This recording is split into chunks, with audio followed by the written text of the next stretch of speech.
Most people I've talked to about estate and succession planning have told me three things. First, it's really, really important. Second, it's really, really hard. And third, they usually offer some kind of advice or strategy to avoid or minimize estate taxes. None of that's very helpful. In fact, tax avoidance is a leading cause of failure of our succession and estate plans. That's because not paying taxes describes what you don't want. I don't want to pay taxes. The more important question is, the question we should ask before any other question is, what do you want? What results do you want your succession and estate plans to produce? Now, after you identify what you want, then we can look at how to minimize the tax implications.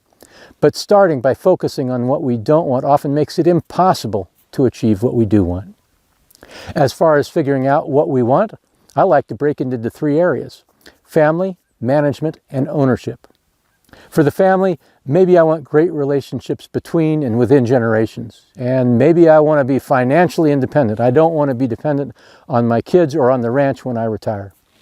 For management, maybe I want to ensure the success of the business and the people running it. I might want to step back from daily operations, but be a constructive asset to those actively engaged in day-to-day operations. After all, I've seen a few things in my day. I've been around a bit. It'd be a shame not to give the next generation the benefit of that. I might call that role senior advisor. And I want to see the kids working together effectively. When it comes to ownership, I might want to keep the ranch in the family. I'd like to minimize our tax burden, but again, that's what I don't want. We'll put it down anyway. I want to be remembered by my children as having been fair.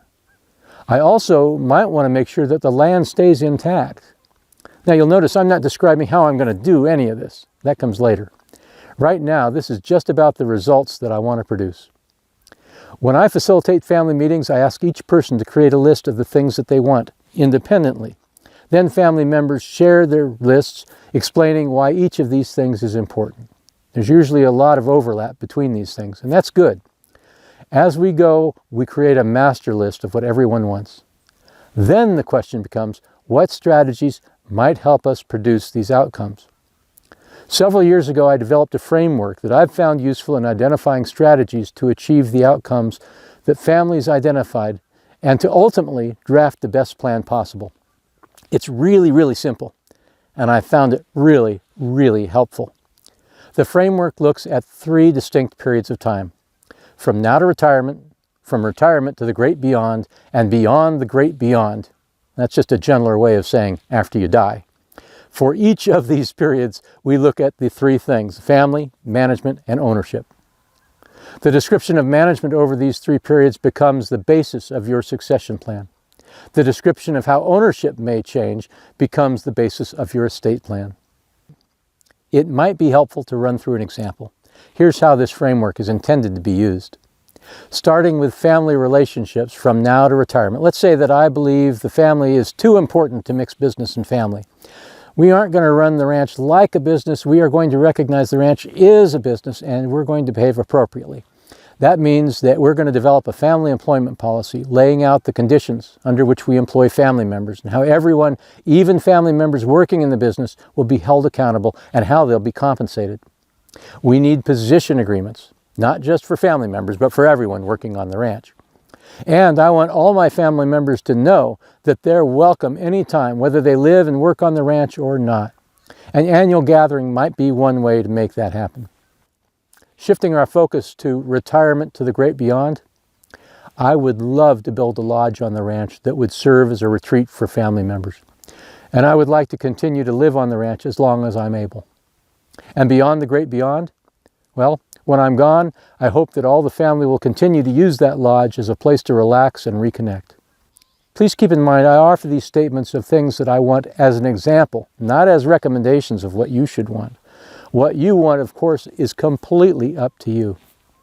Now, turning to management.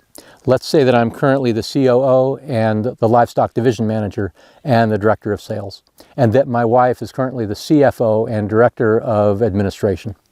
That's a better sounding name than vice president of everything that nobody else wants to do.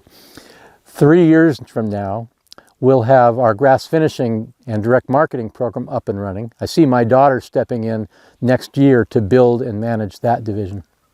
She'll either be or hire our first social media director. And then looking at retirement to the great beyond, I see my youngest son stepping up and replacing me as the livestock division manager, and my daughter stepping into the role of COO.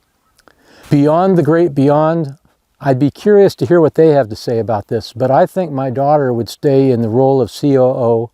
I think my son would stay division manager of the livestock unit, but that's really going to be up to them. I don't want to try to manage this ranch from the grave. Of course, for somebody to step into a new role, we'll have to map out a career development plan. That's an important but often overlooked part of a succession plan, showing the training and experience somebody's going to need to develop the skill set that will be required to produce the results they need to produce. Finally, let's turn to ownership. Let's say that right now my wife and I own the land and we have some machinery that we can sell.